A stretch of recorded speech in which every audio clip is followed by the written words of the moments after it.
Thank you so much, everyone, for coming out today. My name is Jose Barzola. I'm with the Matsunaga Institute for Peace. You all in some capacity may have heard about the exhibit, or it maybe came a little earlier, already saw it. So thank you so much for taking the time out of your day on Sunday. Thank you, everyone who's there virtually joining us as well. We have some folks in Japan. Part of the reason we did this a little bit later in the day, just trying to be conscientious of the different time zones. But as far as our building a nuclear-free world goes, I just want to give a little background about this exhibit. It's a collaboration between both the Nagasaki and Hiroshima atomic bomb museums. We actually had an original exhibit back in 2020. I don't know, I see some folks who were there with us. And we started actually the exhibit at the beginning of March again. And not gonna win. What ended up happening shortly thereafter, we were supposed to have a 2-month exhibit. It was going to be the beginning end of the bomb exhibit. You can see some of the booklets from that exhibit on the table there. Feel free to take anything that's on the tables, honestly. It's a lot of great resources. But unfortunately, due to the pandemic, everything shut down. And I think we had an opening ceremony, which Mr. Larry Neal was a keynote speaker. Stephen in the back, who's back with us again. Thank you so much. Was there as well, but unfortunately, I don't think a lot of people got to truly experience that. And so, but one of the positive things that came out of that was we did so much virtual programming that we were able to bridge gaps and connect with folks all over the world on different stories about the impacts of the atomic bombings. And simultaneously from that, we were able to bring on some hibakushas, atomic bomb survivors from Hiroshima and Nagasaki, and as well as students who have been impacted, various generations down, their grandparents, survivors. And so we ended up with a donation of the exhibit that's currently downstairs. So for the end, as a thank you for a lot of the collaborative work. So I share this as a background just to, and there's a little bit more about how it takes a village. You've heard about this, about collaboration in the community, and I can truly see how, and simultaneously there was also visits to Nagasaki for some talks in 2019, which there was the anticipation of them sending high school students here to learn about Pearl Harbor. That didn't plan out because of the pandemic as well, but thankfully, once more because of technology, we were able to connect and be able to provide those dialogues with each other. And so it's been a beautiful relationship that's kind of bloomed with various collaborative partners in Nagasaki and Hiroshima, in other parts of the world as well. We had some recently back in November, there was a nuclear conference out of Otago University, their PhD students in the Peace and Conflict program as well, and some of our students got involved as well.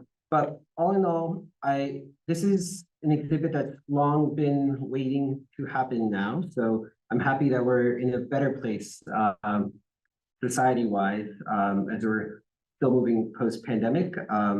But definitely with the ongoing concern of war and nuclear bombs not fully being gone in this world, it's important to continue to create awareness and education about the impacts, not only, the 2 times it's been used, but also the multiple times that it's been tested even after Hiroshima and Nagasaki. And that's part of our Beyond the exhibit. You may see that occasionally, because there's only limited space that we can utilize to put on an exhibit. So some of it has gone virtual. So yeah, lots of wonderful conversations that will be had. But yeah, the Building Nuclear Free World continues the Matsunaga Institute's long engagement with public outreach on the nuclear threat, which actually began in 1995 for the 50th anniversary of the bombing of Hiroshima and Nagasaki. There was an original exhibit that was done then, and then it was brought back out again in 2018.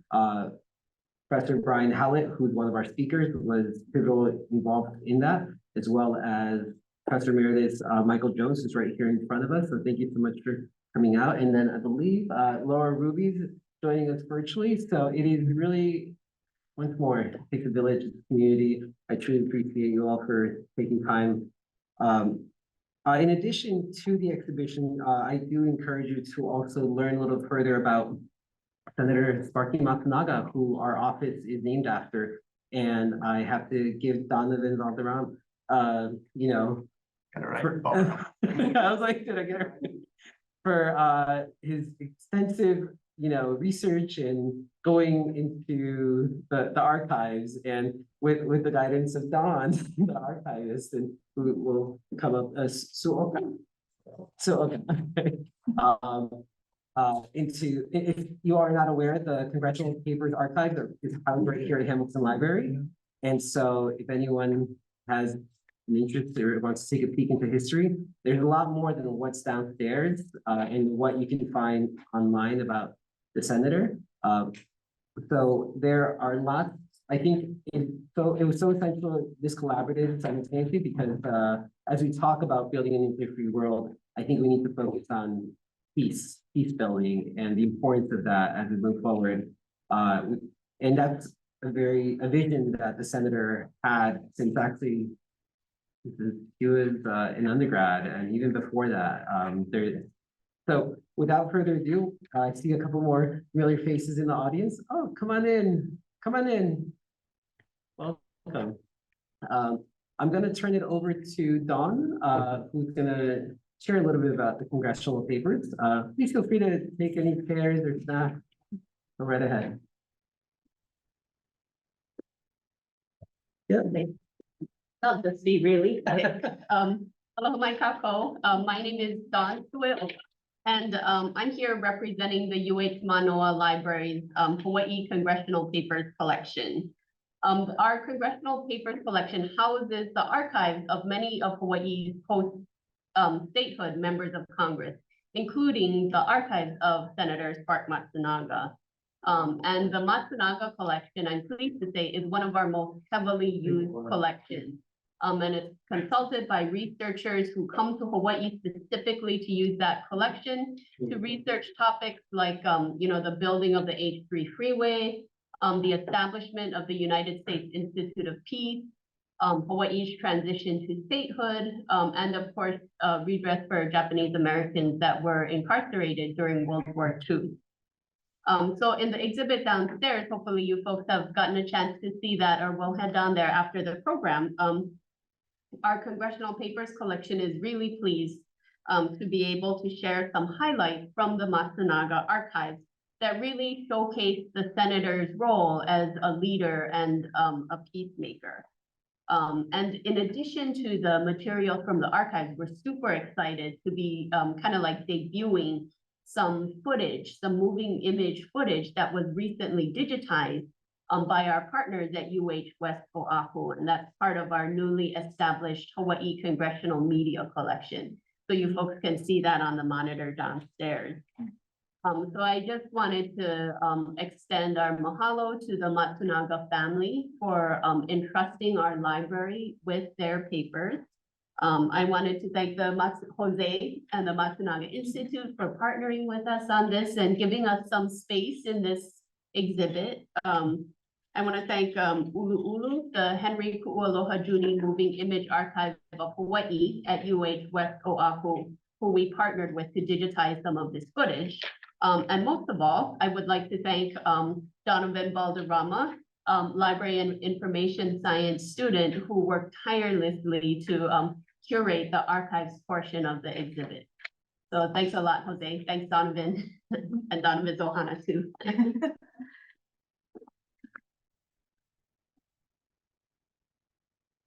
Thank you, Donovan.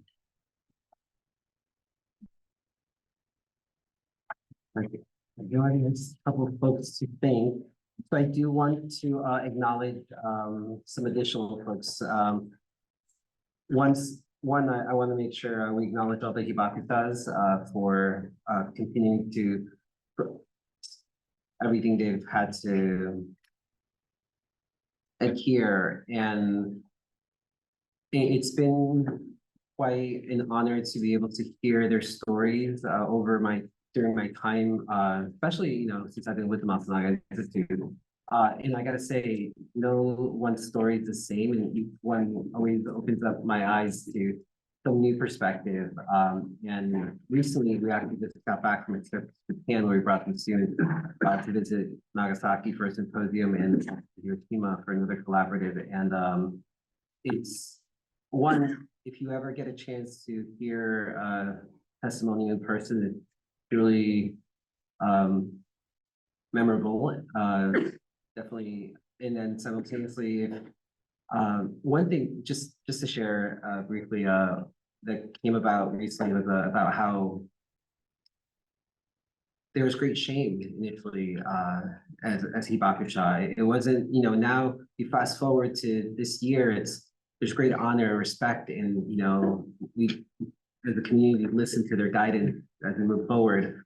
But initially there was great shame about, you know, their genes and the mutations in their genes and how, you know, and it just speaks a little bit to the other horrors of society that we have to kind of overcome. So yes, this exhibit is about the focus and the impact of nuclear weapons, but it's unfortunately like a ripple effect in the water. It just kind of continues to have negative impact. So and we'll be delving further into some of those conversations on further events throughout these 2 months. But I also want to thank the College of Social Science, the Hamilton Library, the Hawai'i Congressional Papers Collection, the Hiroshima Peace Memorial Museum, the Japanese American Society of Hawaii, which is part of the Sadako Peace Crane Project. There's cranes, please take some, I have lots. All the cranes are actually made by youth in Japan. It's been a project that's been happening for about a little over 12 years now. And the National Nagasaki Peace Memorial Hall for the Atomic Victims, they're very instrumental to making today, you know, this everything happen. Kara Koba Designs, who was the graphic designer that actually designed the Building a Nuclear Free World, who's also this is how I tie everything together. She's a UH alum. She has her own business out of Maui, and actually her grandfather was part of the 442nd Regiment, the veteran battalion. So it's it's quite inspirational to see how you don't have to go too far to see how it's all interconnected. But I know that so I do want to introduce our speaker to get us started. I'm gonna have Stephen start, and while I figure out the technology for Professor Hallett. But Stephen is going to join us today. Stephen's father, Larry Miwa, his grandparents and auntie are Hiroshima atomic bomb survivors. Mr. Miwa's family were in the atomic bombs mist, and at the time, a 14-year-old Larry, whose middle class had mobilized 25 miles outside the city 1 month earlier, had returned to the city the following week after that unforgettable morning of August 6th. Larry Miwa spent 2 harrowing days all alone in the city looking for his family, classmates, teachers, and any sign of life. And so, yeah, so Stephen, who has been gracious enough to be here with us today, will share a little bit about his dad's story, and I let him take the floor. Thank you so much. Thank you, do you mind? Yeah, that's three sets of handouts. I'm old school. If you could make sure everyone just pop in, I think there's enough maps. Okay. Of the new map. By the way, thank you very much. Oh. I was Don late too. Don beat me to it. Okay. Yeah. Also, the new map is available on Beyond the Exhibit, so Yes. you can You know, it's the first time I've actually come across that. I made one myself this morning. And so you'll see kind of a map. And what I did was I inputted what the 2-mile radius would be of similar to Hiroshima. And I inputted a 15 kiloton explosion over Moi'ili'ili as the center, right down the road here. So 2-mile radius includes right where we're sitting. So I think you'll get a good idea of the distance we're talking about, a 2-mile radius. And it seems like that's not very far. It is, when you're talking about a radius. 2 mile distance straight across isn't that far. We can walk or jog that in 10, 20 minutes, most of us here. Another thing is, my father would like to pass a few copies of his, and I always refer to it as my father's family story, and 3 generations before him. We're so fortunate to have Mr. Tom Kaufman write our family story, and that was published in 2018. I remember the exact date because it was Halloween, October 31st, 2018. But I only have 3 copies, and I know a few people here already have them. That would be Jose, Mr. Michael Jones, Dr. Hallett. But anybody, I'll just say, anybody, my dad said, hey, there must be some people born or before me, 1931. Anyone here? What's the 1931? Oh, before that. Really?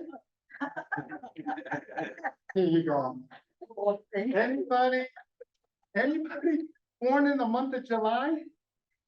July? Anybody? Yeah, right there. Anybody else? In the month of July? That's when my dad was. Okay, and then how about the youngest participant here? Who thinks they're the youngest? Who's in college or in high school? Anybody? Right here, this guy right here. Well, I think it's PG-13. Okay, so the handouts you're getting a copy of. I'm kind of old school. I didn't bring my laptop to connect here, but let me do a quick explanation. Here's the new map that Jose was talking about. Does most of you have a copy of this? Okay, so this is, you'll see the pinpoint is I put it right over Mo'iliili. I did it this morning. I printed out like 25 copies, and I wanted a 2-mile radius of a 15 kiloton attack. So that'll give you an idea of the radius. The other one is, you have this copy here or getting a copy of this? This is my father's diary, a copy of it. So my father was in Hiroshima, and his school, 2 classes of about 25 boys per class were mobilized outside the city of Hiroshima 1 month before the atomic bombing. And I know the exact date. Of course, I've done the research and helped Mr. Tom Kaufman write our family story, but his school was mobilized outside the city on July 4th, 1945. He was 13 years old, middle school age. And the middle school age children at that time, 13, 14-year-olds, were the ones that were utilized the most and mobilized to work in the factories, to tear down houses, to create fire lanes in case there were fire bombings like the other cities were experiencing the months before, so that they could put out fires more easily. Okay? And they were used for labor of various sorts, but also to grow vegetables and food, because there was no food. They were starving. Japan had already literally had lost the war at that point, but they were fighting on. They kept digging in. I think we see that today with Russia and Ukraine. Because if that happened here in Hawaii, we'd be like, we surrender. What do we do to negotiate peace here? But in most hard-fought wars, they dig in and they keep fighting. Okay, so that's what's happening in today's war. So if you look at this, you see at the very top, my father wrote actually 8-6 right here at the top. You see the number? Can you see that right about here? I'm putting my finger on it right at the very top. Yeah, so 8-6 is August 6th. So it was translated into English. That was about 15 years ago. So you can read what he actually wrote. Okay, on the back side.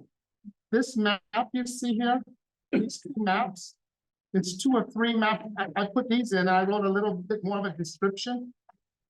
Are a couple maps that Tom Kaufman had uncovered when he did his research in Hiroshima. I believe this is from the Hiroshima Peace Memorial Museum.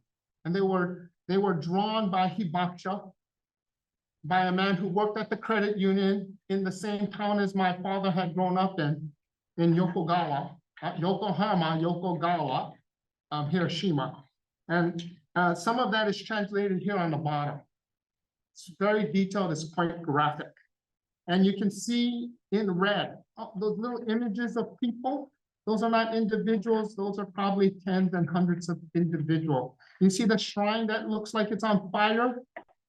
That's a nearby neighborhood shrine. And there were people trapped in there. And they all perished, apparently. And then there's this blue map, which is a map, I believe, before, from memory, of Yokogawa before the atomic bombing. Right smack in the middle is my father's family home. So it was a large home. They were very influenced by America. My father is technically fourth generation. I'm fifth. My daughter would be six. Ise, Nisei, Sante, Yonsei, Gosei, Rokusei. So, but my father is also Kibe because he was born in Hawaii, if you know that term, and returned to the United States. And Kibe is the one that most of America was worried about. Where is their loyalty? Kibe, not children, but Kibe who had grown up in the 20s and 30s and came back to America as Japanese what? Nationals? As Americans? What are they? That's the one they feared the most. So he's a Kibe, but he's like 2 years old when the family moved and settled back in Hiroshima. So he grew up, he was born in 1931, as I mentioned. From 31 to the end of the war, my father had grown up during the entirety of Japan's 15 years war. Japan was at war in 1931 already, full-on war with China in 37, I believe. Of course, they attacked Pearl Harbor on December 7, 1941, which brought the U.S. into the war. And then the war ended in 1945. And I'm not one that's gonna say because of the atomic bombs. There's many factors involved, and I'm not a historian. I just know a little bit about a lot of things. I just know, and I'm kind of an expert on my family story, just like you should be with your own family story. Anyways, let me, oh, and one more thing on the back side. Is there something on the back? Yeah, right here. It's another handwritten Japanese testimonial. That's my grandmother's testimonial that I believe the National Hall, not the Peace Museum, but the National Hall at the Peace Park had uncovered, sent to me a few years ago. I can't read it. I gave it to my dad. I said, Dad, can you read this and translate to me? I could see his expression. And he started, I could tell his eyes were welling up, and he says, I'll send it to Tatsumi Hayashi at the Japanese Cultural Center. He'll translate. I can't translate it. So it's translated in English here for you. And if you're looking at the handwriting, I thought, wow. You know what my dad actually said the first time? He said, I saw my mother's handwriting, and it's not. This was somebody had transcribed it while she was in a nursing home her last year of her life, around 1994, 95, I believe. And then, so we had it translated, and you can read that, and gives you a pretty good idea of what they experienced in the Avon. So let me tell you what my father and his family had experienced from the Avon. And if you're wondering, everyone's perspective is different. Mine is different because I didn't experience it. I'm not hibakusha. I'm a son of a hibakusha. And even the children of hibakusha don't want to talk about it. But if I'm coming across kind of enthusiastic about it, I'm coming out like kind of positive and want to talk to you about it, which I'm doing. And I've done in the past few years with my father, and I convinced him to do so about 15 years ago, is because my father and his family all survived. Literally unscathed. Okay? So most families, members had died, had suffered, had experienced incredible pain. And as Jose had mentioned, embarrassment, shame. Nobody wants to do anything with hibakusha, and hibakusha doesn't want them to know they are. But if you're scarred and burned and physically damaged, you can't really hide that, can you? And if you're not, and you're hiding it, you have that trauma built in with you psychologically for the rest of your life. So people just don't want to deal with that. But like Jose had said, it's more acceptable and people are willing to talk about it, but I know for a fact, just until a few years ago, somebody tried to make a hibakusha sort of club. And that was for the children of hibakusha, not necessarily like my father. So we could get together and I thought, that's great. Let me give her a copy of my family story. So it's a few years ago. And I said, tell me how we can help. And she said the first few people that she had approached, and one was a classmate of hers, was so upset, never wanted to have that acknowledged, that she gave up. Okay, so even today, it's still something a lot of people don't, and the child of a hibakusha, okay, of a survivor. So without giving you too much more details ahead, you should read my family story. But my father's family were all settled in Hiroshima around 1932. They were transnational life between Japan, Hawaii, and the West Coast because they had a import-export food business going on. And that's what you'll see if you look at the front cover at the bottom. It was a fairly large business. And my grandfather, I'll refer to my dad's father, my grandfather was on that ABC list, detention list. They already determined who they were going to imprison, put in the internment camps, or pick up if they go to war, US and Japan. So he was already on that list because if you were a priest, a teacher, newspaper person, anybody, business person of any kind of influence on the community, you're gonna get picked up that night, that next day. My grandfather was picked up about a month and a half later. And you're wondering, why so late? Because he was appointed by the governor then Poindexter, to be on the food committee because of his background of food import export. So he was an expert in that, and he was at the Iolani Palace, and they were meeting there. I'm sure after the committee had met a few weeks, somebody pointed out and said, hey, that guy is not even an American citizen. So he got picked up and he was interned at Staten Island, Angel Island, California, Fort Sam Houston, Texas, Lord, New Mexico, and ended up in Santa Fe, New Mexico. And that was a Department of Justice detention camp. Not Japanese Americans, but those who were Japanese national. Somehow he was able to get back on the second exchange ship. There were two exchange ships, one right after the war to exchange diplomats mainly, and then one to, I believe the U.S. and even probably Japan thought, hey, we could exchange a lot of our Japanese people in Hawaii and in the States with American and European prisoners. Let's do one more exchange ship. So smack in the middle of the war, my grandfather was able to get back on the second exchange ship in the middle of the war. And of all places, that's Hiroshima. So he's back with his family. My father said we had no connection, any communication with their father for over a year and a half, almost 2 years. And then he showed up.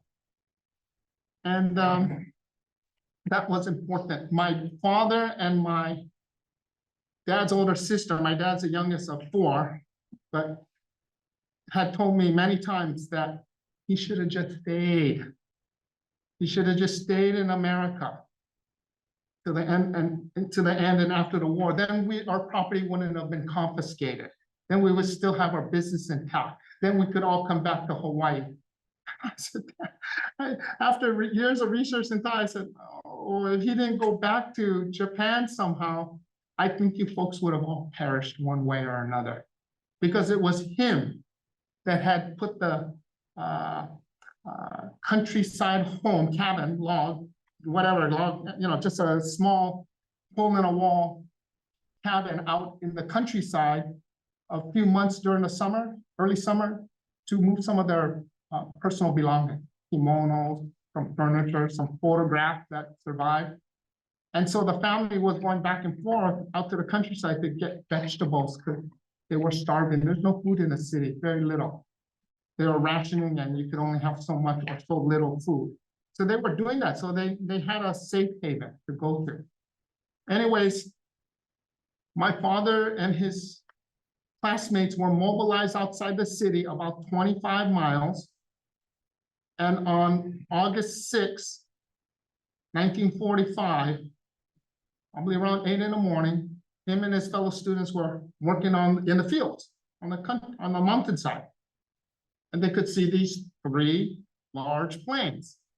And my dad would say, well, that was the B-29s. He didn't know they were B-29s that time, but that's what he'll say, oh, American bombers. But he knows what they look like, because he was seeing them flying over and around Hiroshima the months before, as they were bombing other cities in Japan, annihilating another 67, 68, 69 cities. They ran out of cities to bomb, and still Japan fought off. They could see these 3 B-29s, and then he said one kind of disappeared. I believe that was the one circling the city, photographing and filming the event. So call it what you want, but it sounds like an experiment to me, because they are filming this event and taking photographs. Then he said he saw one plane just veer off away. And they could see, even 20 miles away, they could see the planes heading to the city. So he's looking and going, wow, oh, I can see something on the plane. And whether it's 1 or 2 parachutes, he could tell it was a parachute floating above the city. Where the Enola Gay turning, making that 90-degree turn, had just dropped Little Boy, the atomic bomb, which is hurtling down toward the city. So my dad's looking at that, and him and his, well, if we had a gun, we could shoot, this is their words. He said, if we had a gun, we could shoot the planes down. Oh, and my dad told me, he was thinking, oh, America, I'd say America the Great, but America knows we're suffering or having a hard time. So something was floating and something was attached to the parachute. In my dad's mind, that's the atomic bomb. But I know for a fact it's not. I've done enough research, read enough books about Enola Gay and atomic bomb and the story, and the research did it. And that's a canister that's going to measure the atomic bomb's effects. I'm not sure what type of device it was, but it's going to measure the effects of the atomic bomb. But not in my dad's mind. You see, oh, America is sending us food and medicine. That's what he's thinking. And then the most unbelievable, most beautiful yellow flash came across the sky. It was just, that's what he thought it was. And he didn't know that was a bomb. But the kids instinctively all dove face down to the ground because they thought it was some kind of explosion. And that's 25 miles away. Did he hear it? No. Could he see that mushroom cloud, that iconic mushroom? No. And that flash was instantaneous, was just a split second or 2. So they went back to working. They didn't know. Later that day, late at night, survivors were making their way out toward that countryside to where my father was and his school was mobilized to. That's 20, 25 miles away by foot. So they made it there, and my dad saw firsthand people's skin all tattered. He uses the word tattered, but I know what he's talking about, like burnt in the clothing, burnt into their skin or ripped off and bleeding. I don't know if they're bleeding then, but he said skin was kind of hanging, and they saw a glimpse of that. So people were making their way out there. What happened to my father's parents and his older sister? You look at that map, they're in the second circle, 1 kilometer. So if you guys know what a kilometer is, it's less than a mile. The less than a mile is like, I think from here to about Puck's Alley. You guys walk down there, down the street, down University Ave. It's pretty close, 1 mile. And that's where my father's family's house was, in Yokogawa. In fact, who's been to Hiroshima? Anybody? So you know Hiroshima train station? The next train station is Yokogawa, connected. That's the next train station. So that's where they were living. And how did they survive? My dad's father was in his, I believe his American-built styled home with Japanese amenities. He had a kind of large 2-story concrete steel construction home that he was in his office. And he was sitting there by himself. His wife, my grandmother, and his daughter, his oldest child, my dad's older sister, had just walked over to their, not too far distance, to their warehouse. They had a warehouse that held food and storage. And I don't think it was their personal warehouse. It was a warehouse maybe some other people had shared. But they were in there 10, 15 minutes earlier, and I walked there. So the bomb exploded above Shima Hospital in Hiroshima City at 8:15, and they even got it down to the seconds. I don't know what it is, 8:15:46, something like that. And they happened to be in protected concrete buildings like this. So they didn't get the initial radiation blast, or the air blast, or the fire blast, firebomb blast. But most people did. So the people in the first inner circle, the first kilometer, most of those people died. If they didn't die instantly, they died. The next minute, the next hour, the next day, the next week, the next month, that calendar year, twice as many people had died. I understand. And whatever number they want to use, it doesn't matter. 70,000, 90,000, 100,000, 200,000 at the end of it. Does it really matter? A lot of people died from the Hiroshima atomic bombing. That's terrible. And I don't know if any one of you know how many hibakusha there are. Hibakusha, to be designated hibakusha, my dad did it. I told him to do it when he uncovered his diary 50 years ago. You're going to do some business in Japan. By the way, my dad just retired in November at 91. He was a commercial banker. So he just retired. I think it's because, and you're wondering, what? It's because I think his mindset is one that this is what I want to, I cannot waste a minute of my life. I have to keep working. So he worked as long as he could, and he wishes he could be here. I'm sorry, I forgot to mention that. Oh, Jose did, but it's hard for him to stand here for 20 minutes or an hour or two. And I told him it was going to be a 2-hour event. And I told him I'm not going to miss Dr. Hallett's presentation. So he said, yeah, I can't do it. I said, okay, I'll talk to them about it, because I have more details and a different perspective than he does.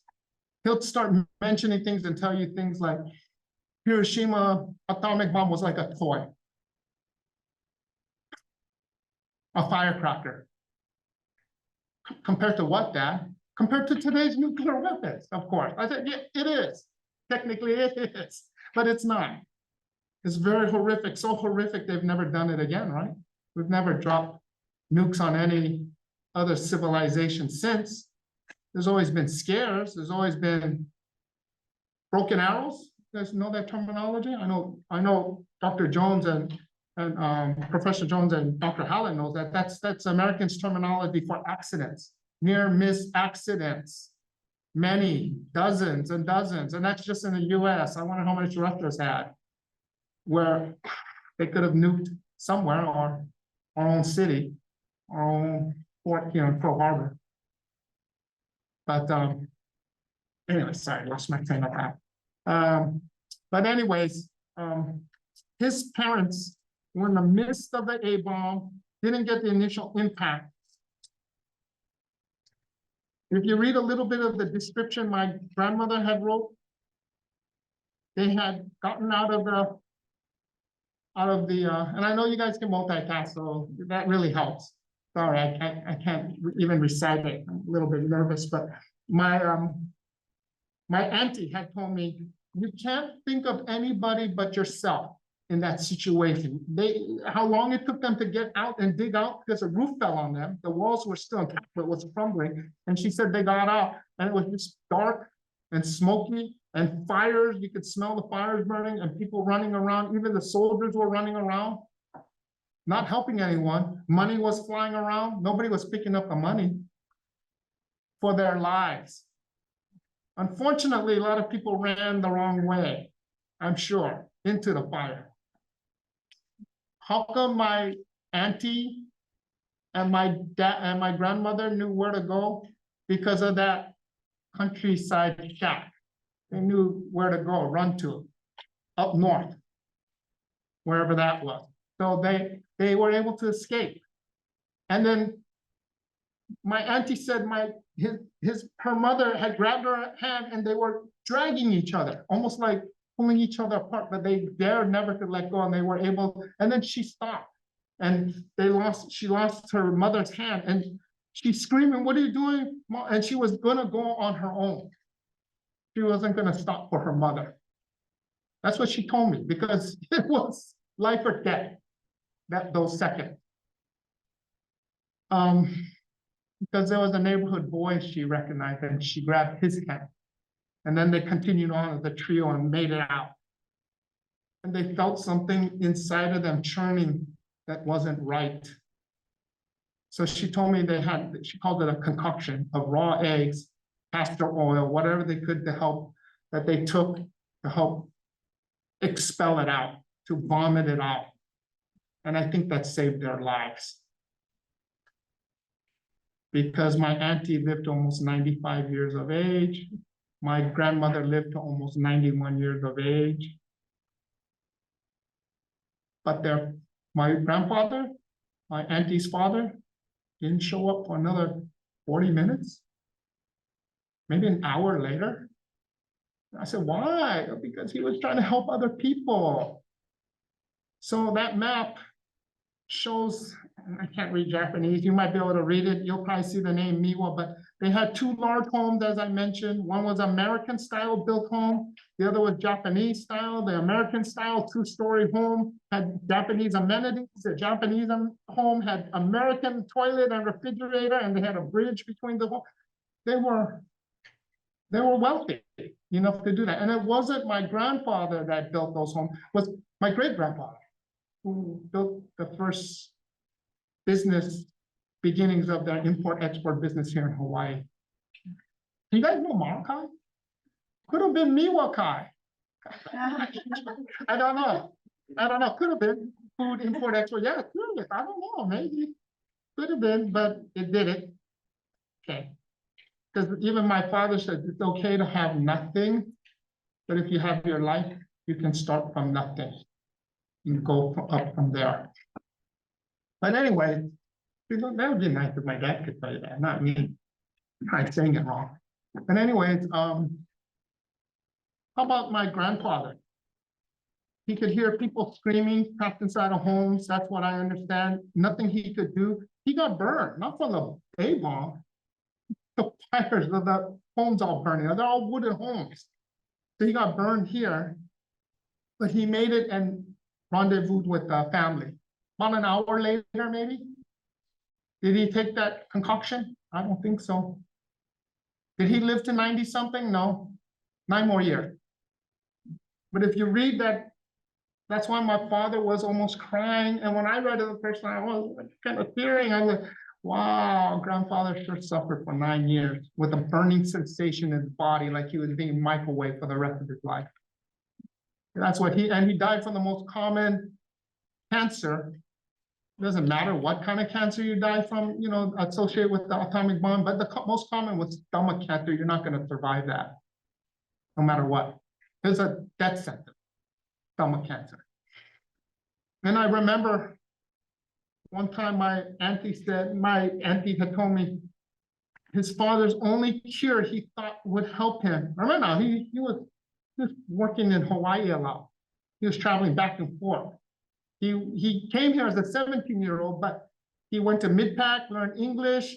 He was fluent in English. That's how he was able to get back. I'm sorry, I'm on a tangent, but that's how he was able to get back to Hiroshima in the middle of the war, because he wrote to Ambassador Gru's assistant, who he knew personally, to Ambassador Gru, but Ambassador Gru was already back to the United States in that first exchange. But he wrote to Ambassador Gru, and they send a letter. That letter gets to him, and that I feel it's my duty that I could speak and write fluent English and Japanese, that I helped America cause. He couldn't enlist in the military. He was too old for that. But he did signed for the draft twice in a row. That's any indication of where his loyalty might stand. His kids were all born, my father and his older children were all born here in Hawaii. So why'd they go back to Japan? Because the kid's grandfather was in Japan, had resettled there. And he felt, and it was common, by the way, if you think, oh, this family was privileged. No, thousands, if not tens of thousands, from the 20s to the 30s, Japanese had gone back to Japan to get a formal education, to get their culture, whatever, to be with family. Nothing wrong with that. Is there anything wrong with that? I don't think so. We do that all the time today. But that's their situation. And that's what happened. And our story is different because they all survived. If someone had died tragically and had perished, one of my dad's girl cousins had died, but he doesn't remember her. And I do know who she is from a picture in a photograph. She's actually sitting on top of the, if you have the picture of the book right there, she's sitting on the, standing next on the bottom. If you look at the bottom front, she's one of those small children. Yeah, sitting there in the front. Sorry, I didn't have that. But she tragically died from the atomic bombing. So I'm sure their family story is different, much different from what I can tell you. Other than that, the only other thing I want to mention to you is it's great that we had a terrific author write our family story in Tadaima, I'm Home. And the reason we chose that title, and Mr. Kaufman liked it, is because if you ever listen or hear the when people come home in Japan to their house, do you hear the Tadaima? They kind of casually say it. Sometimes they say, they kind of say it reluctantly. Tadaima. They're not going, Tadaima, I'm home. You know, some people might, right? But usually it's pretty casual, right? As a courtesy. But because the family was going back and forth, we used that, we thought that would be an appropriate title because not settled. They're kind of like Tom called it, Mr. Kaufman called it a transnational family lifestyle, but I don't think it's a lifestyle. My father's diary, many people have been asked us over the years, where's the diary? Can I see it? Like falling apart. Can I read it? Where is it on display? I don't have it on display. I've given people copies of it. I gave it to the translator at the Japanese Cultural Center who translated it, but we're going to publish it in its exact facsimile, exactly as it looks there. We're not going to edit anything. Not going to be a dull situation where someone's going to edit the book. It's not editable. I hope it's translated already in English. I would say it's a PG rated. My dad wrote very consciously and very, I would say mature for a 13, 14-year-old. And by the way, he was 13 on July 4th and his birthday is July 5th. So he turned 14 the next day. And he continued writing that every single day. And you're going to be one of the few people I'm going to tell. Don't make it scandalous now, but you know, I researched and studied it. I read his diary more than he does. He doesn't study. I had to study. I had to read it in English. I don't know Japanese, but I read it and studied it and broke it down and this and that and trying to find out some Japanese words and terminology and so forth and some of the things he wrote. And I said, Dad, you were in the, oh, by the way, I forgot the last thing. What happened to my dad outside the city, right? The next week, the school teacher said, you folks should go home to your families. The train's still running, by the way. So he had to walk a distance, get on the train and went into Hiroshima. He could tell instantly from the left countryside that the city landscape was turning black. Something wasn't right. So he got off at the train station at Hiroshima Station. On the platform, he's standing, looking across, and he could see all the way clear across to the ocean and the neighbor islands, because nothing was obstructing his view. He said there was nothing standing. He walked in the city for 2 days all by himself, not a soul in the city. Everybody had been left, evacuated. They had already cremated the tens of thousands, 100,000, 200,000, whatever bodies that they had uncovered. I think there's one by the Peace Museum in the Peace Park, a mound. They said it's like 10,000 bodies. They can't identify or anything. They just covered it up. But he walked around the city. He found where his house used to stand. Pine tree in their yard, broken, burnt. And I know he was there 2 days. Mr. Kaufman wasn't there. I knew right away it was at least 2 days because he said he slept under the tree. I said, "You slept on the tree?" Yeah, he said there was no cover or anything. I said, "You did?" And I said, "Were you cold?" He goes, "Are you kidding? August in Hiroshima, it's really hot even at night." And he said that's the first time he ever really noticed the stars. You know, anyways, and there's a saying my dad said, he wrote, "Mr. Moon, please show us the way." So that's part of in his diary.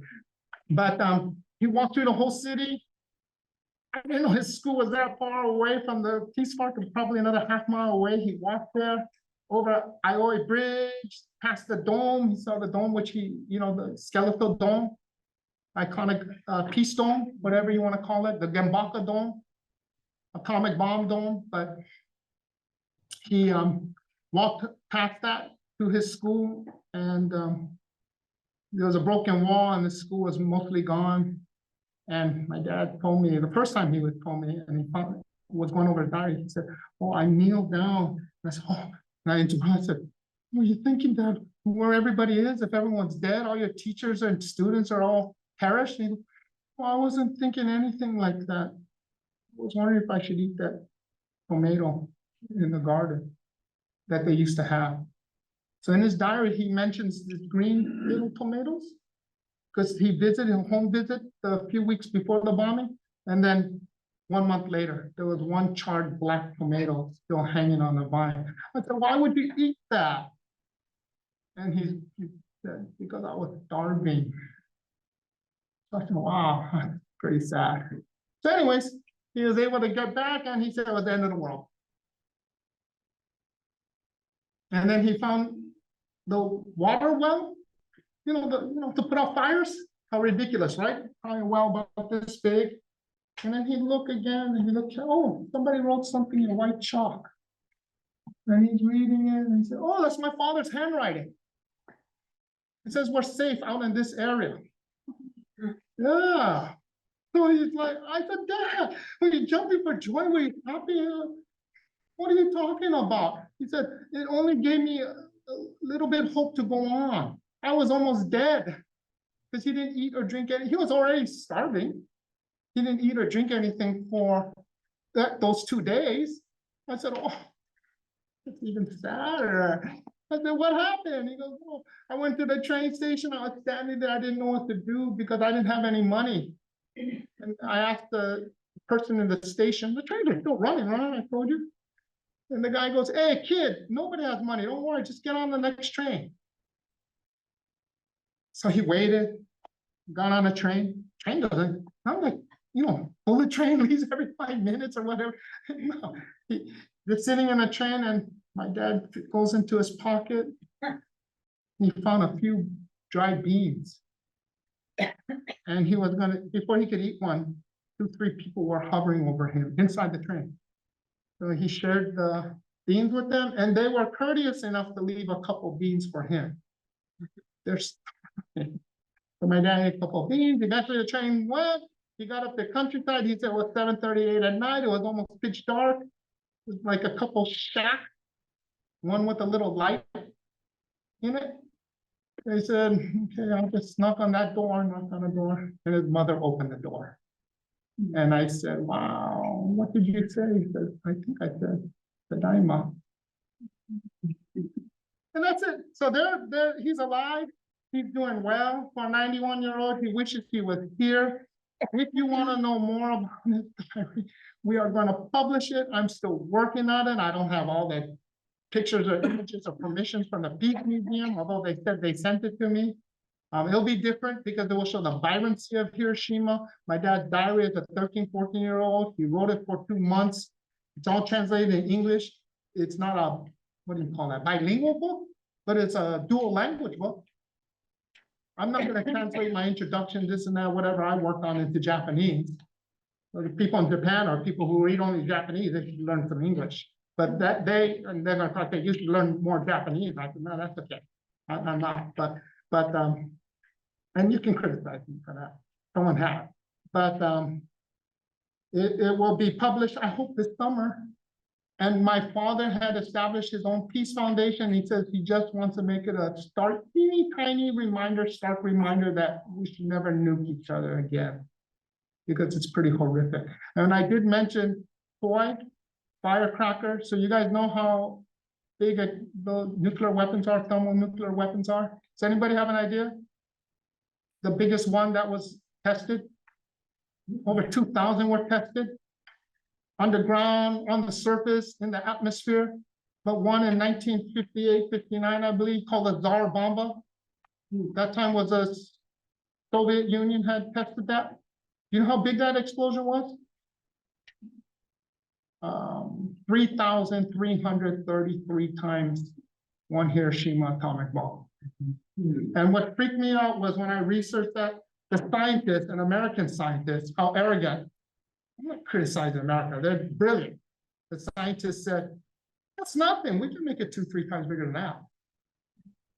They stopped though. But they did build 12, 13, 14, 50,000, 60, 70,000 more nuclear weapons. They've reduced that down to like 13,000, I think. So you don't have to send them all off. You just need a regional war in Europe or in the Middle East. Set off a handful of nukes between India and Pakistan, between Russia and Ukraine. Yeah, and that'd be enough to cause nuclear winter, okay, and do us all in. All right, thank you, everyone. Thanks so much for your time today. I do want to give some time to Professor Hallett. I do want to just share a little bit about for Stephen Miwa. So if anyone is interested in learning or hearing Mr. Larry Miwa's testimonial, he was very gracious and actually did 2 presentations for us back in 2020. And both of them are recorded and available on the Matsunaga YouTube channel. So you can, and one of them was done right in August in correlation with the timing of the bombing. So as he read his testimonial, it was, ran 75 years before. And it's very bad. But without further ado, I do want to introduce Dr. Brien Hallett is a professor at the Matsunaga Institute here at the University of Hawaii. Graduated from with a BA from Coe College and took his PhD in political science here at UH. Primary research interest is in declaring war in general and the neglected constitutional power of the United States Congress to declare war. In particular, the initial results of his research was published in The Lost Art of Declaring War and the Nurturing of the Imperial Presidency. He's currently working on the 4th book, tentatively entitled Why the Congress Cannot Declare War. And the formative experience from which his research book springs off was 3 months service as a platoon commander with the 3rd Battalion, 5th Marine during 1958 in Vietnam. And secondly, he served in staff billets with D3 1st Marine Division, S-2 and D-2 billets with the 1st Marine Air Wing. Thank you so much for the honor. I'm still going to just give you another one, so you can think away.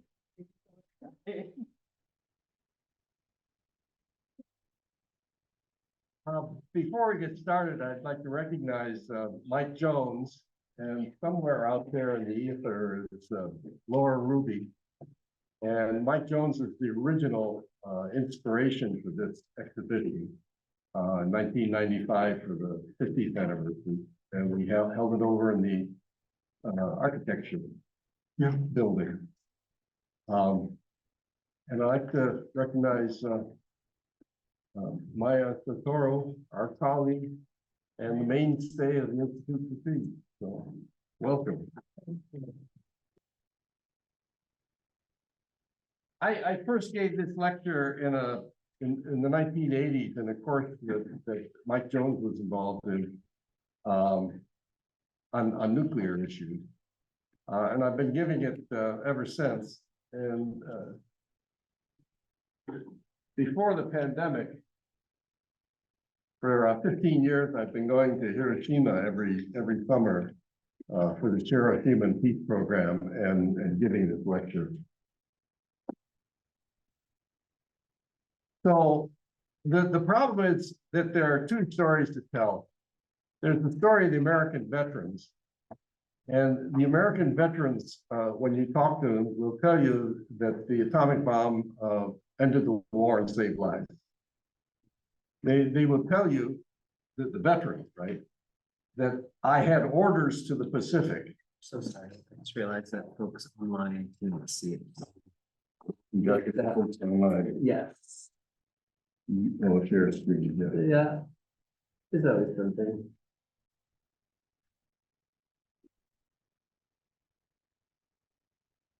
There you go, there's Laura. Good. That's definitely good. There you go. Yep. We're all had. So the veterans will tell you that they had orders to the Pacific. And then the announcement was made, the bomb was dropped, and their orders were canceled. So in their minds, there's absolutely no question that the bomb ended the war and saved lives. On the other side of the coin, you have the Hibakusha, the distant in Hiroshima and Nagasaki. And as we just heard the story of the Miwa family, that's a different story. That's a different story. And here's a talk from a book I organized. The large skull is teachers gathered around it of a smaller skull. Well, that's a different story. We've got the two stories, and how do we sort of navigate our way between them? So what's interesting is that Japan is the only country in World War II that changed government during the war. Britain, the United States, Roosevelt was elected 4 times, right? Governments that are winning wars do not change. Governments that are losing wars change because they're losing wars, right? Japan is the only country in World War II that changed during the war. So from 41 to 44, it was the Tojo government. And why did the Tojo government fall? Well, it was the Battle of Saipan. Saipan is the first territory in which Japanese nationals were involved in the fighting.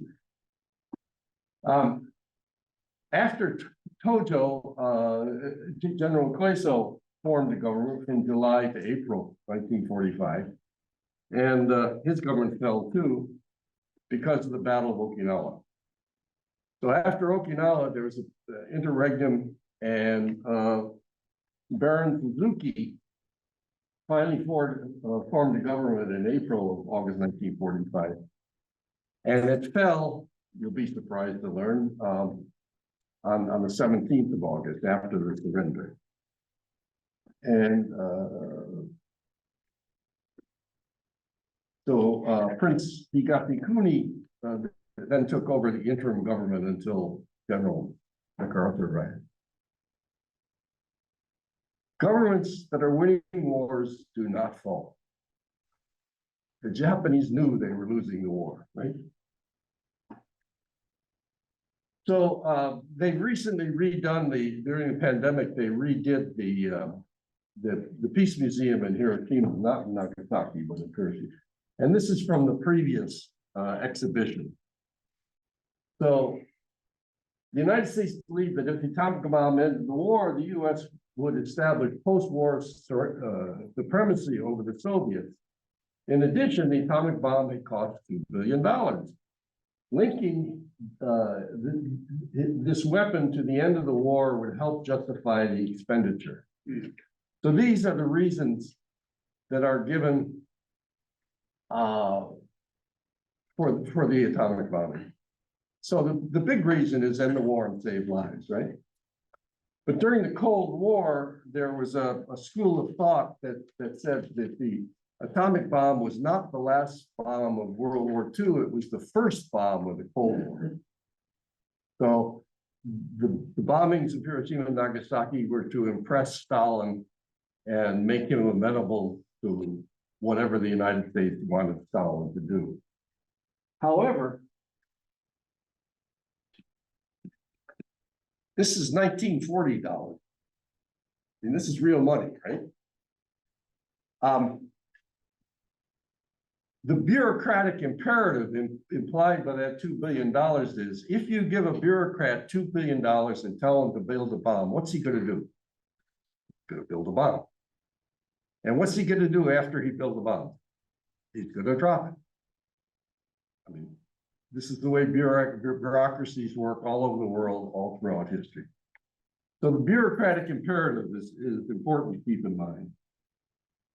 Moreover, this is a certificate that you can't read, but it was issued at the end of the war to about 120,000 Americans who had worked on the Manhattan engineering project. Secretaries, janitors, scientists, engineers, so on and so forth. And this certifies that you worked on the Manhattan engineering project and that you helped end the war and save lives as a secretary or engineer or whatever it was. So this is, you know, official US government. This is the New York Times from 7 August 1945, and it's the headline: Atomic Weapon, End of war against Japan hastened, but destruction sows seeds of hate. So the New York, if you didn't get a certificate, and only 120,000 people did, the New York Times was telling the same story. Right? Moreover, a large part of the justification for building the atomic bomb in the first place, before they built it, right, was it will end the war and save lives. So we have been telling ourselves since before the bombs were dropped that it would end the war and save lives. Okay, so the atomic bombings ended the war and saved lives. How many lives were saved? What does end the war mean? Does end the war mean that the atomic bombing caused Japanese to surrender? Or does it mean that there was a very interesting coincidence that happened in August of 1945? By happenstance, a bomb was dropped in Hiroshima and Nagasaki in August. But then a few days later, Japan surrendered. So I can prove there was a constant, there was a coincidence, right? There's absolutely no question that the coincidence happened. Can we get from coincidence to cause?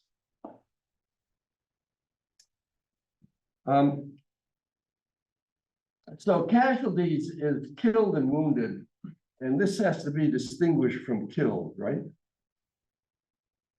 So this is very important. You have to distinguish between killed in action and total casualties, which includes those who are killed not in action, soldiers who are killed in automobile accidents, or they get drunk and, you know, fall off the sidewalk or whatever, and the wounded.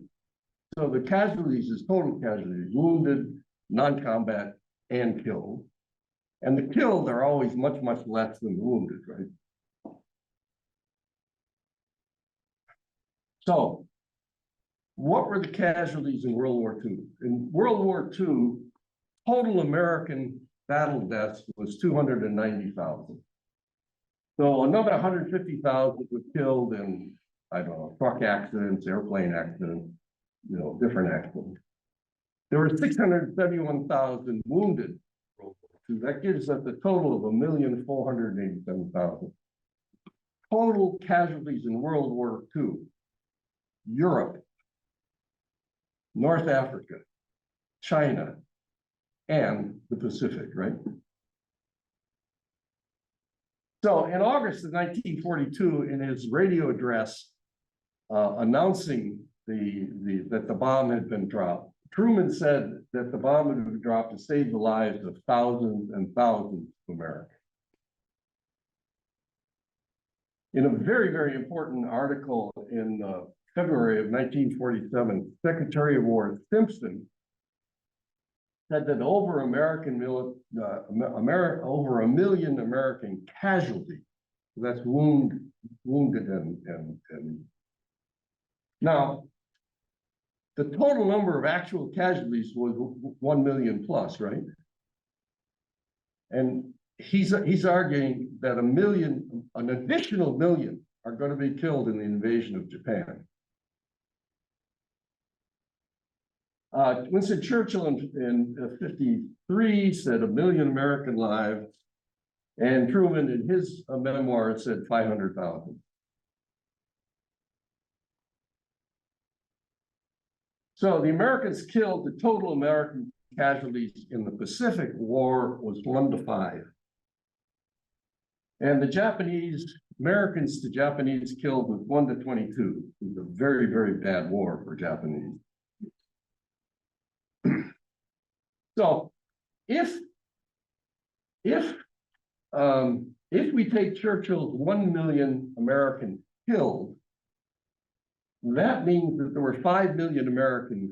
The number of lives saved is 5 million American casualties, which is 31.25% of the 16 million in the American armed forces. So in the total war, we mobilized 16 million men, and 31% of them are going to be casualties in the invasion of Japan. That also means that 22 million Japanese would be killed in the invasion, which just happens to be 226.8% of the 9.7 million in the Imperial Armed Forces during the entire war. Really very difficult to kill more than that. Kill 200%. If you take Truman's 500,000, you get figures that are half the size, right? Do the statistics work out?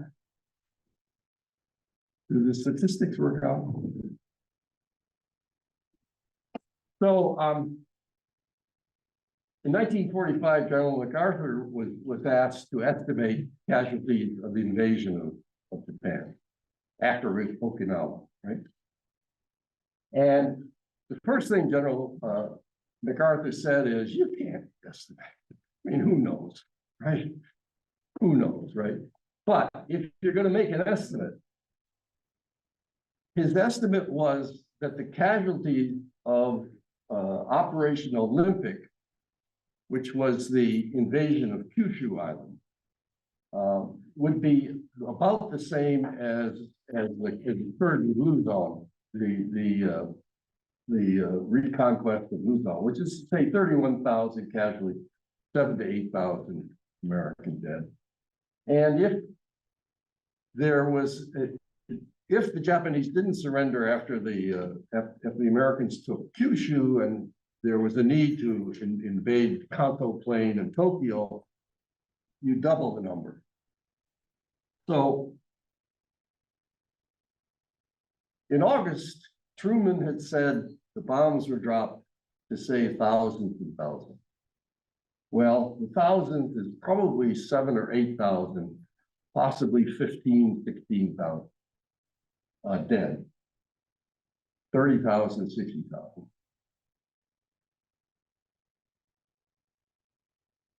The proportion is just not right. 7,000 American lives were saved. And,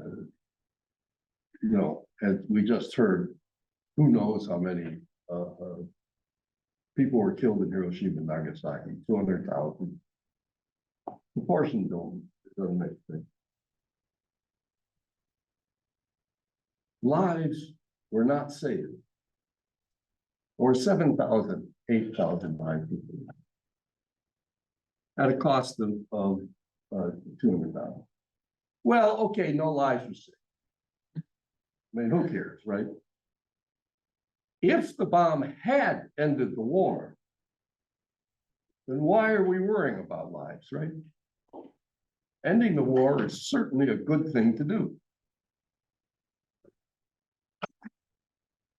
So this is the timeline. So the 16th July 45 was the Trinity test in Alamogordo, which was the first nuclear explosion in the history of the world, right? And, you know, they didn't know if it would work. 6 August is the bombing of Hiroshima. 8 August is the Soviet entry into the Pacific War. 9 August is Nagasaki. 10 August is the first Japanese surrender, which was refused. And then 14 August was the second Japanese surrender, and that was accepted. Now, I can prove coincidence, right? There's absolutely no question there's a coincidence. Is there a cause? Is there a causal connection between Hiroshima and Nagasaki and the Japanese surrender? Can we demonstrate in some manner that Prime Minister Suzuki and the Council for the Direction of the War were directly influenced by what happened in Nagasaki and Hiroshima, such that they decided we have to surrender? Can that link be made? So this is the New York Times of 9th August. So the Soviets declare war on Japan. Soviets attack Manchuria. Tokyo says that atomic bombs loosed on Nagasaki.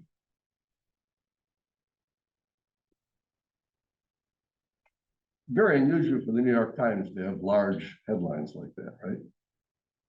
Now, why did the New York Times put Soviet first and Nagasaki second? Why did the New York Times not put Nagasaki bomb, Soviets entered the war? Can everybody see the map there? So the dark areas are the areas that Japan had conquered during the war and that had been rolled back, right? But what that meant is that Japan was encircled about, I don't know, 290 degrees, you know, pick a number. Because during World War II, Japan and the Soviet Union were at peace. There was a treaty of friendship and commerce. So on August 7th of 1945, Japan was not surrounded 360 degrees. On August 8th of 1945, Japan was surrounded 360 degrees. Moreover, Japan was surrounded by the largest armies in the history of the world. The Red Army, U.S. Army, British Army, Australian, Canadian, largest armies in the history of the world. These armies were the most technologically advanced armies of 1945, right? These armies were battle hardened. There was absolutely no question that these armies could fight. They'd been fighting for 4 or more years, right? What was Japan's situation on the 8th of August? On the 7th of August, they were not yet surrounded. On the 8th of August, they were surrounded.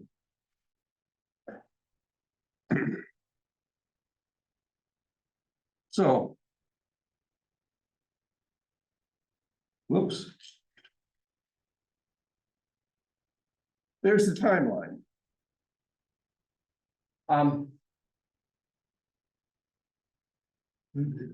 Prime Minister Suzuki and his government had a policy for a city being destroyed. So the practical effect of dropping an atomic bomb on a city is that you destroy it, right? We just heard the story. And the Suzuki government had a policy to deal with that. It wasn't a very good policy, but it was a policy, and it worked.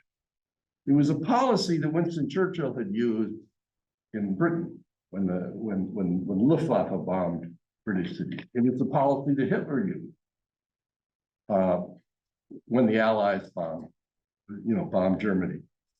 It was the policy that the North Koreans used when the Americans bombed North Korea. It was the policy that the Vietnamese used when the Americans bombed Vietnam. It's the policy that the Ukrainians are using today. What is the policy? Well, you rescue the people that you can. You clean up the rubble. You clear out the streets. And you go forward. No, it's not a good policy, but it works. It works. So the Suzuki government had a policy to deal with the evaporation of a city. How many cities were bombed in Germany with a population over 100,000 in World War II? 61. How many cities did Germany have with population over 100,000 in World War II? 62. Warsaw was too far away for the B-24s to. B-24s could fly there, but they couldn't fly back. And pilots like to come back. So 66 cities were bombed in Japan in World War II. 2 with atomic bombs. The Suzuki government had not fallen for the 64 cities. If the government is not going to fall after 64 cities, what is 2 more cities going to do? On the other hand, the Soviet entry into the war meant that the Suzuki government was going to fall. So in April, the Suzuki government had been formed because it had a policy to wage war. It was a 2-prong policy. It had a military prong and a diplomatic prong. The military prong was to strengthen the defenses in Kyushu and repulse the American invasion, so that the Americans would have to step back and hopefully start negotiating. This plan to repulse the American invasion in Kyushu was not a plan that was going to succeed. The Japanese had failed to repulse the American from Guadalcanal to Okinawa. So the chances were not very good, right? So the military plan was hopeless from the beginning. The diplomatic plan was, as I said, there was a treaty of friendship with the Soviet Union during World War II, and the plan was to renegotiate the treaty of friendship with Stalin, and then ask Stalin to use his good offices to talk to Roosevelt about negotiating a surrender. And in 1945, Stalin had really, really good offices with, if Stalin had done it, Roosevelt would have listened, right? Or at that time, it would have been proven. But at Yalta, Stalin had promised to enter the Pacific War 3 months after the German surrender, right? Stalin's position was, I'm a little bit busy fighting the Germans in Europe. I'm not going to get to do a fight in the Pacific, right? But 3 months after the German surrender, I'll enter the war in the Pacific. And of course, if the bulk of your forces are in Europe, it takes a little bit of time to, transfer forces and get organized, right? So the Soviets entered the Pacific War on 8 August 1945. When did the Germans surrender? He said 3 months, right? July, August, or no. July, June, May. When did the Germans surrender? May 8th, 1945. Stalin kept his word. Stalin did not enter the Pacific War because of the bomb.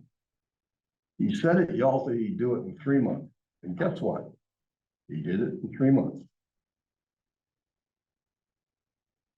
The Soviets have now entered the war. Japan is surrounded 360 degrees by the largest armies in the history of the world. The military policy has never, it was a silly policy. It wasn't, in 1945, the Japanese military was not going to stop the American invasion. The diplomatic policy has now been destroyed. There's no way to get Stalin to use his good office. The Suzuki government is going to fall. After the Suzuki government, as it did, after the Suzuki government falls, there's going to be a period of political chaos in Japan, and the Americans are going to invade with no government. Well,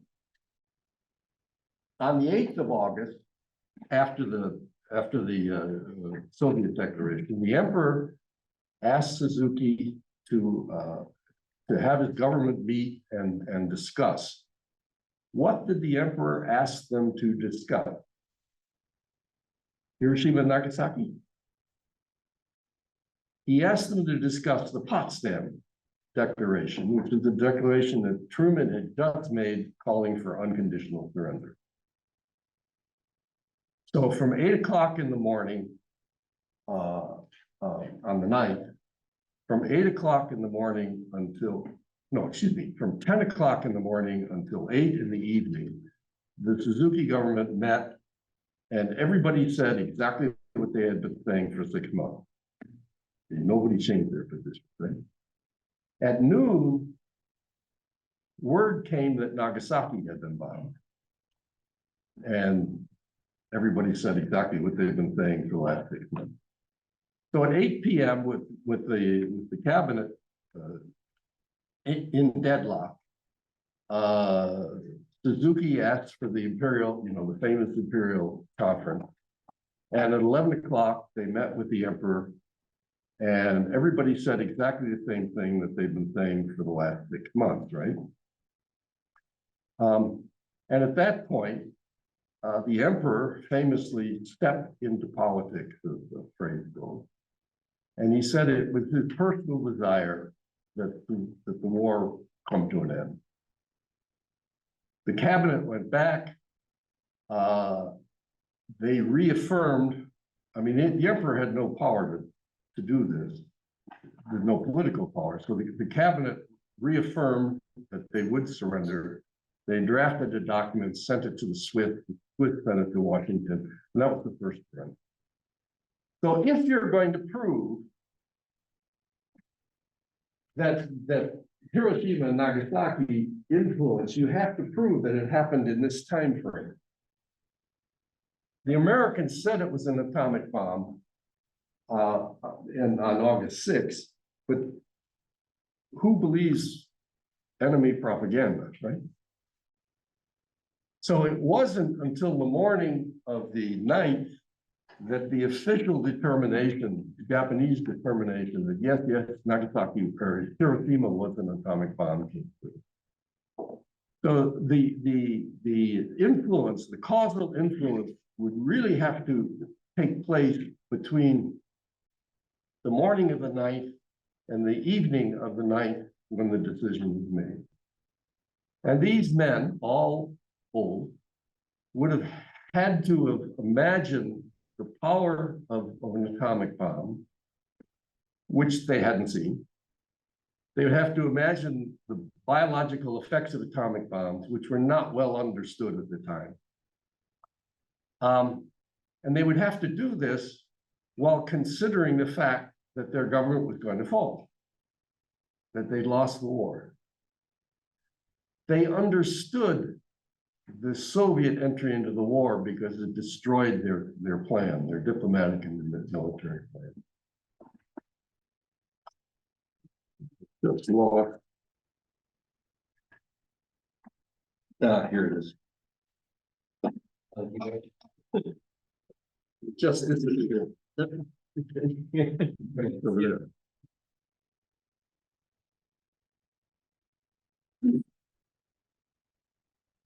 Oh, I'm going the wrong way. So this is the Lieutenant General Arasue. Two things happened at almost the same time. The bigger blow for me, that Russia joined the war, then the atomic bombing. However, when it comes to a shock, the atomic bombing creates this disaster scene. Now, General Arasue is an important testimony here.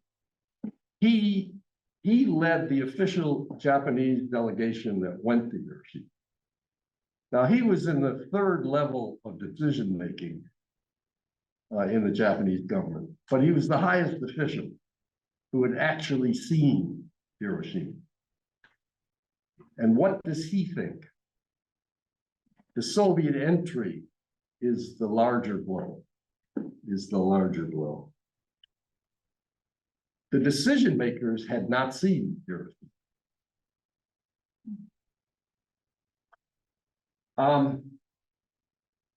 Switching to the American side. So as far as I was concerned, Truman's decision was one of non-interference, basically a decision not to upset existing plans. So you remember the $2 billion? So General Groves commanded the Manhattan Engineering District, and he's the guy who got the $2 billion. His claim to fame before Manhattan Engineering District was he built the Pentagon. It's important to understand that Truman did not order the bomb to be dropped. He did not give a positive order to drop the bomb. General Groves, as I said, was an excellent bureaucrat. He was given $2 billion to build the bomb. He built the bomb and he dropped it. As he says here, Truman's role was non-interference. The program had been set up so that when the bomb was built, they would drop it. Truman could have said, no, I don't want to drop the bomb. But if he had said no, everybody would have asked him why. And what reason could Truman give for not dropping the atomic bombs? First of all, everybody said it would end the war and save lives. Secondly, the atomic bomb, well, I just said there were 61 cities in Germany were bombed. 64 cities had already been bombed in Japan. After and we don't want to talk about England, we don't talk about the Netherlands and France, other places. After you've bombed 120 cities, what is the reason for not bombing 2 more? So Truman could have said no, but what would his reason have been? Moreover, you have to understand, of course, that Truman did not learn about the bomb until a month after he became president. And Truman, during this time, was very, very busy. I mean, he was running a war, right? Did Truman have time? Did he have time to think about, well, maybe an atomic bomb's a little bit different. Maybe we should. I mean, he was busy doing other things.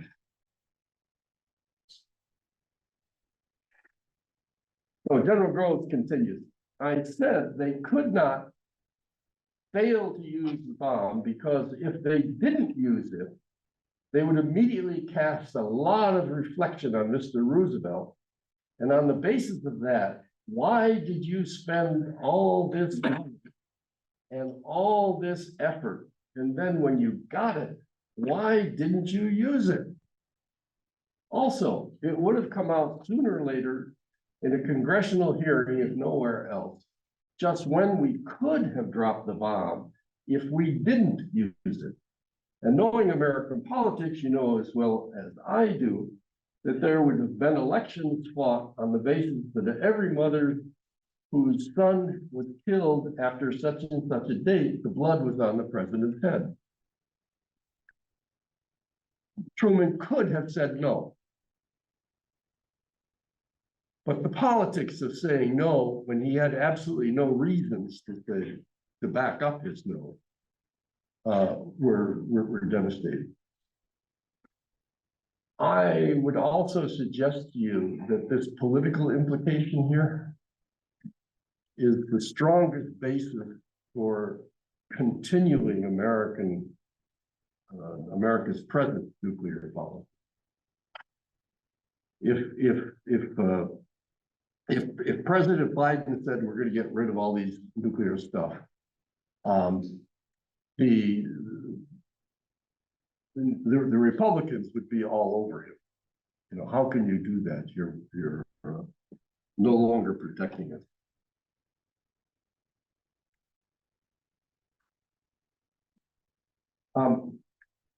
These are the two, if you're interested in following up, these are the two new books that are most recent book that cover them. Hasegawa is a Japanese national who did his graduate education in the United States, and he got a job at the UC San Diego. And he was a Russian historian, a Japan-Russia relation. Consequently, he had strong relationships with Russian historians before the fall of the Soviet Union. And when the Soviet Union fell and the Soviet archives became open, he had the relationship with Russian historians so that he could go in and look at the Soviet archives. So before the fall of the Soviet Union, we had the American archives, the Japanese archives, but not the Russian, the Soviet archives. So he went in and dug it out. And I'm not actually happy with him because he doesn't say explicitly that it was the Soviet entry that ended the war, but he provides all the evidence. Malloy's book explains why the bomb was dropped on Japan and not Germany. So these are the two recent books. Questions?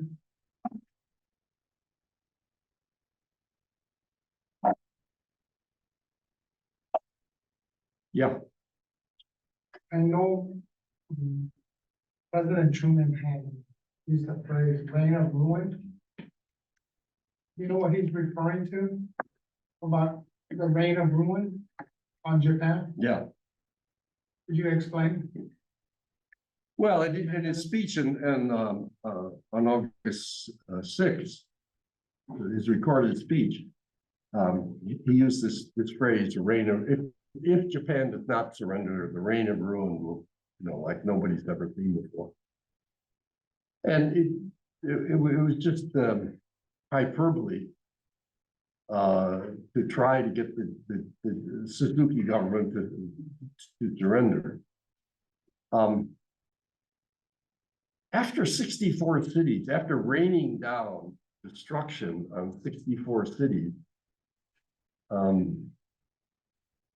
yeah, as you said in your talk, they ran out of targets. They bombed everything. The largest bombing in the history of the world was March 9th and 10th, bombing of Tokyo, 300 B-52s, 310 12 B-52s. They destroyed 15.6 square miles of Tokyo. Hiroshima was 7.4. So the lot and the casualty, nobody knows what the casualty figures were in Tokyo, but they were in close to 100,000. So the largest bombing in history of the world are not the atomic bombs. It's the Tokyo part. So that the Allies have been raining ruin upon Germany and Japan, for a long time. And it was just it was just rhetoric. Yeah, man. Considering all the wars that have taken place, and then looking at our political world today, what generation do you see in the future, if you can, to say where we would be at peace, and we're not looking at pushing a button to destroy? Yeah, okay. Is your question, the narrow question about getting rid of nuclear bombs? Or is it the larger question about world peace? It's a combination of both. Well, With the nuclear peace, I'm not sure if we, based on what we said earlier, what we said earlier is that you could make money. You could make money, and you could make the explosion of billion times. So I'm not sure if that will go away, but what I'm looking at is what it would take for us to come, what generation do you think that it might take for us to come to peace to say, let's put that button in the background. well, and let peace it's certainly not, well, all the white haired people, please stand up. die. It's certainly not, my generation. In that, and as I said at the beginning, the veterans, the World War II veterans are absolutely certain that the bomb ended the war and saved lives. Now, the World War II veterans are fewer and fewer, right? So the answer to your question is future generation. And my opinion is that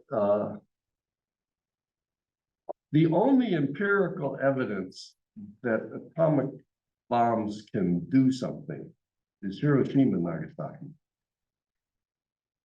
And if you interpret the evidence as ending war and saving lives, then atomic bombs are something that we really need, right?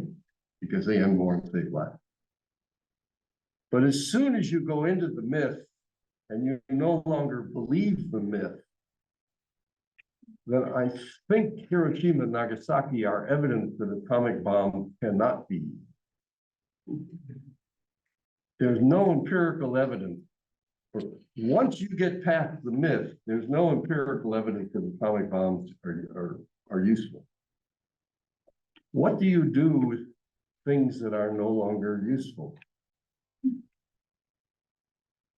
You trash them. You get rid of them. So I think that education with coming generation that explicitly draws out how the myth is false is a large step in that direction.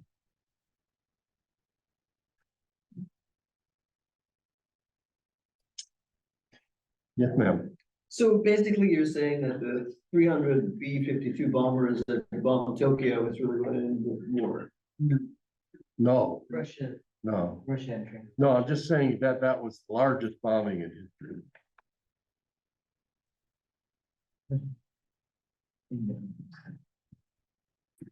Some of the Manhattan Project scientists suggested having a demonstration. So the Japanese could see the effect of a nuclear weapon. And maybe that would convince them to surrender without actually having one used on the city. What do you think about that? Well, it's an idea. I don't think it's a good idea. It was proposed, and there was a lot of discussion about it at the time. And the upshot is, well, why? Well, first of all, they only had 2 bombs. And it wasn't clear when they would get the 3rd or the 4th. I mean, these were custom-made bombs, right? So if you did a demonstration, that just left you with one bomb. I mean, why would you waste it on a demonstration? And I repeat it again, after you've bombed, 61 cities in Germany and 62 cities in Japan, why would you not bomb two more? I mean, why would you not? So the decision was not to do a demonstration. And if there had been a demonstration on the 6th of August, the myth would have changed a little bit. The myth would have been the demonstration ended the war in phase 5. So you would have gotten the same myth without actually killing an awful lot of people. But the point is that would have been a myth also, because it was the Soviet entry that ended the war.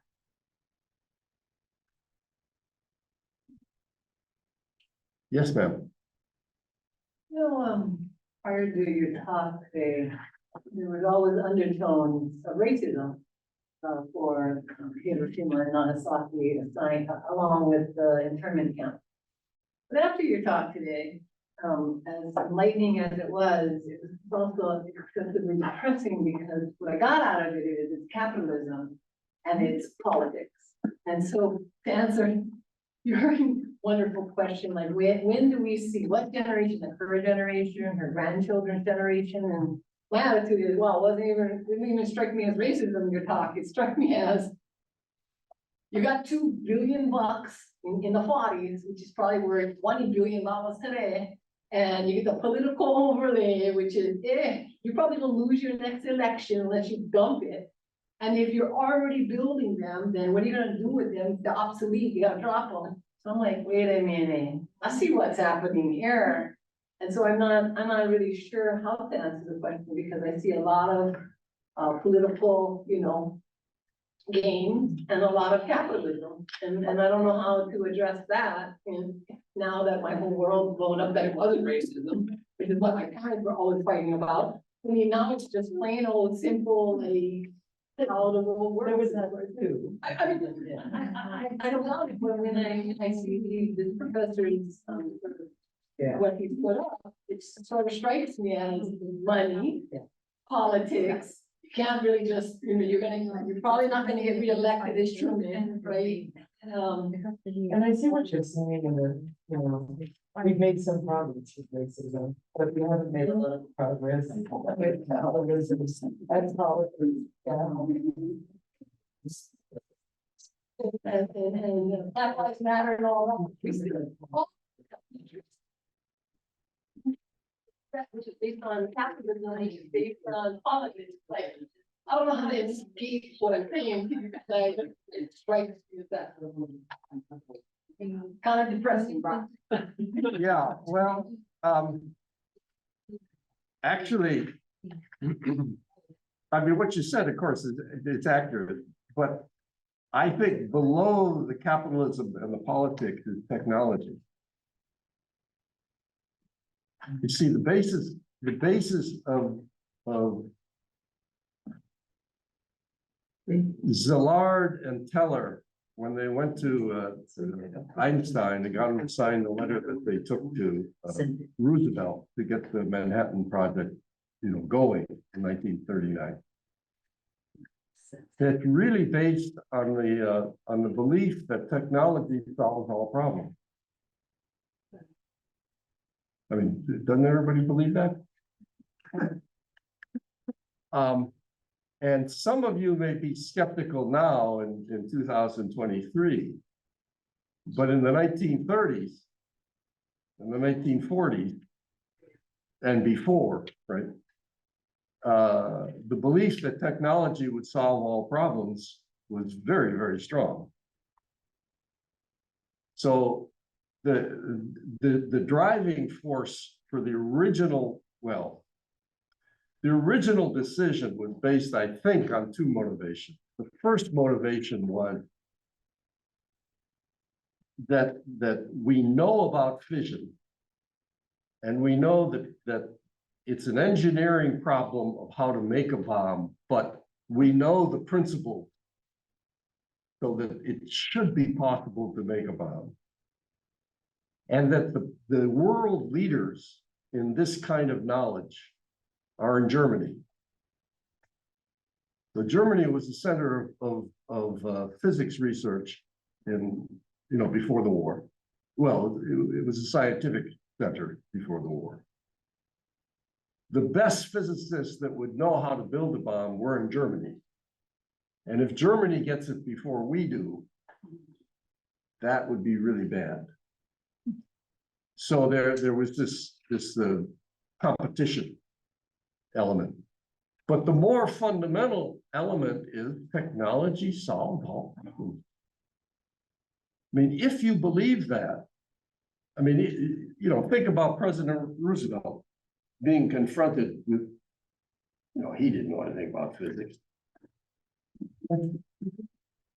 He's being confronted by a letter from Einstein, who did know about physics. And the upshot is that technology will solve a problem for him. So I think the deeper motivation is the technological imperative. And I don't know. Well, fewer and fewer people believe in that now than in the 40s. But in the 40s, I think that was the major driving force. Any other questions? We actually have a few questions from folks on Okay, in the Zoom technology. the Zoom people. So Laura actually has a question about how soon were the MIS, the American School Japanese Speakers sent to Japan, along with some of their responsibilities? The MIS. What? Laura's asking about MIS. When were they sent to Japan, and what were some of their responsibilities? Oh, the scientific survey? The MIS, Military Information Service. So my knowledge. Yeah, he Okay. said that. Well, they arrived with General MacArthur, in September. And what they did is they censored almost all the information about Hiroshima and Nagasaki. So the stories didn't come out until after the Japanese government, took back control of the country. Thank you. Another question, how do we prevent having another Hiroshima at Hawai'i? How do we prevent it? Yeah, any ideas, any thoughts? Yeah, well, we get rid of these things. Okay. No, I gotta follow. Okay, yeah. Can I ask a question? What? Can I ask a question? Oh, yes, but let me finish this one. As I said earlier, the empirical basis for America's nuclear policy is that these things work. They ended the war and saved lives, right? But the fact is they didn't end the war and save lives, so they're useless. Think about Mr. Putin at the present time. He's threatened nuclear, to use nuclear things. He has no targets. He has no targets. And if he uses them, the whole world is going to turn against him. Xi Jinping in the newspapers report has already told him, don't use them. India's Modi has already told him, don't use them. So he's threatened them, but he can't use them. And if he does use them, it's all over for him. So these things are useless. Therefore, we need to get rid of them. And you have one more question? There was one more. Let's do this and then come back. Yep. Yeah. This may be, not maybe point, but I wonder why Roosevelt wanted Russia to join. I Pacific War. thought they could, yes, Pacific War, because I thought they could beat Japan easily. Why do they want it? Roosevelt wanted Russians to die more than he wanted Americans to die. If you go into a fight with, if he and I go into a fight with you, it would be better if we could get the guy over there to join us, right? So he wanted to reduce American casualties by having the Soviets in the fight. And if the Soviets entered the war in the Pacific, the Japanese would be surrounded 360 degrees. So he was thinking about American casualties. Jose, what you have the last question? Yeah, not only, are the victims of the bombings of Hiroshima and Nagasaki not considered in the count of how many lives could have been saved? Victims then through today, or was the argument only to support saving American lives? No, Truman also said save American life and Japanese life. Yeah. But does everybody see the logical fallacy of that? American lives and Japanese lives would be saved because the war would end, right? And if there's no fighting, the people would not be killed. Now, I was not killed in an automobile accident last night. And the reason I was not killed is because I had my good luck charm with me. So the good luck charm kept me from being.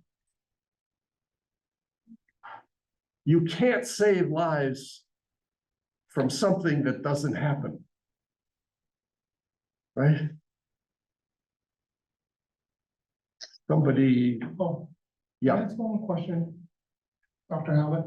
So kind of extension of his last question was, and your answer, would you say it's similar with our support for Ukraine, that we'd like to see a lot more Russians killed? And not only that,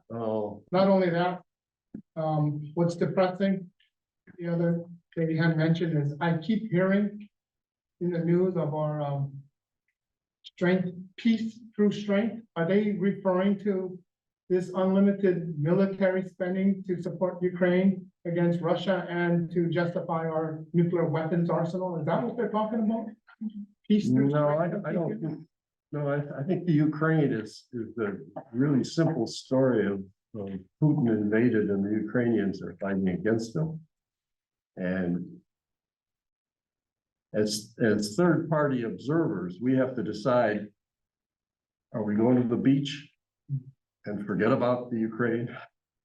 Or are we going to, see the Ukraine as a threat to international order that we have been upholding since Wilson, since President Wilson.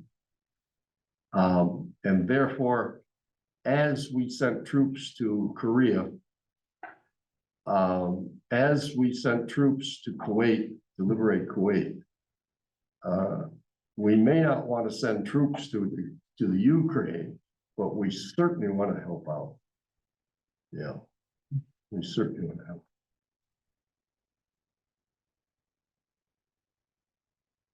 Shall we end there? Thank you very much.